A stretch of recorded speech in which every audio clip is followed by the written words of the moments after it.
Come on. Aswand, Cruickshank, your one and only Move Swiftly speaker, checking in for a daily Move Swiftly thought, giving you a perspective on teamwork that you will not get anywhere else.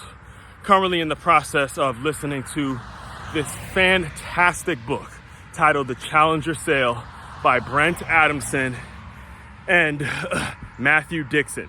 Absolutely incredible listening. Now I'm reading, like I said, I'm listening to it on Audible. I don't even have the hard copy, but I'm getting some motherfucking gems out of that thing, man. Let me just tell you, I wrote an entire article about it.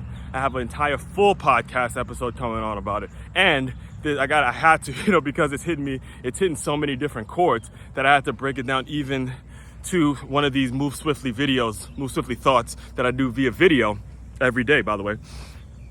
And I had to break it down in this terminology as well. So all three levels of my world. You can come into my world because of a video, or you can come into my world because of a longer episode podcast, or you can come into my world because you read one of my articles. All three facets, all right? You know when you're getting good material when it's hitting all three facets of my world, all right? So as far as where it took me, one of the main gem that really made me stop in my tracks, I actually had to text former teammates, tell people about the book and all that stuff, was when they were talking about a concept about when you're selling. So the book is pretty much about how to sell high ticket items, how to sell more high ticket things of that nature, right? So he was talking about the concept of building rapport. And building rapport, if you don't know, is just kind of friendly conversation that you use as a way of eventually selling your potential client or customer on a product or service, so you build a rapport. So in many ways, that's looked at like a positive thing when you're able to build rapport and you actually make the sale. And he challenges that thinking, all right? Pun intended, the challenger sale. He challenges that thinking and talks about how instead of trying to build rapport, you should be trying to reframe the mindset of a potential customer, of a potential client, right?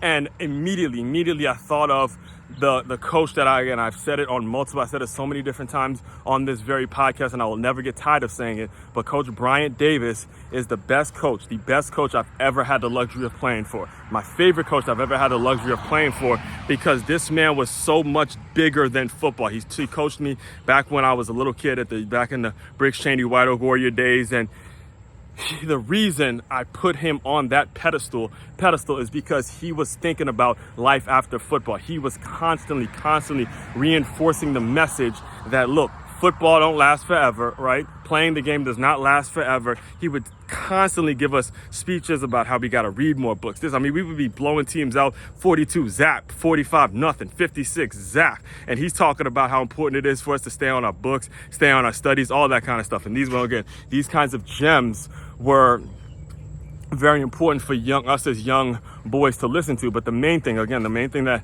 I've taken away from him that was initially the initial introduction to Coach Bryant Davis, to the 𝐕𝐃 White Oak Warrior world, was his acronym, an acronym that I still talk about to this very day. Whenever I'm asked about how I came up with my own acronym, I point to when Coach Bryant gave us WATER, which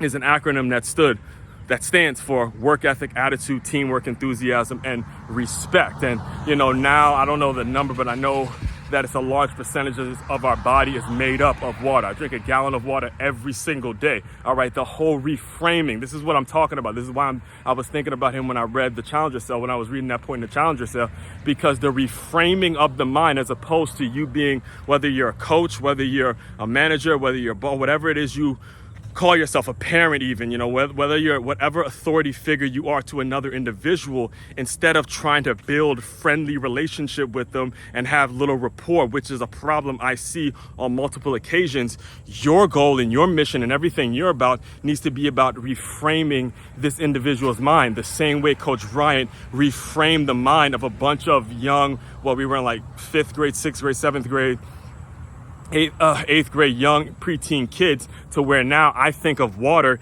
in a completely different fashion. It's not just the water you drink, it's the work ethic, it's the attitude, it's the teamwork, it's the enthusiasm, it's the respect, and it's the stuff I bring to my place, my work environment every single day, whether it's my work that I'm doing as a teacher or it's my business that I'm running on my own as well. It's all about what you bring in, reframing the mind. All right. And I want to make sure I get my point across to you guys. All right. When you're attempting, and I'll close you guys out with this soon, when you're attempting to get influence over another individual, when you're attempting to develop to be the authority figure and to be the person that they actually listen to. Number one, it's a common phrase that I've used again on this show so many different times that if you're regularly tuned into my stuff, you're probably sick of me hearing me say it. But number one, they don't care how much you know until they know how much you care. Number one, we knew how much Coach Bryant cared. All right. But also on top of that, when they start knowing how much you care, it's a matter of reframing their mind and not simply building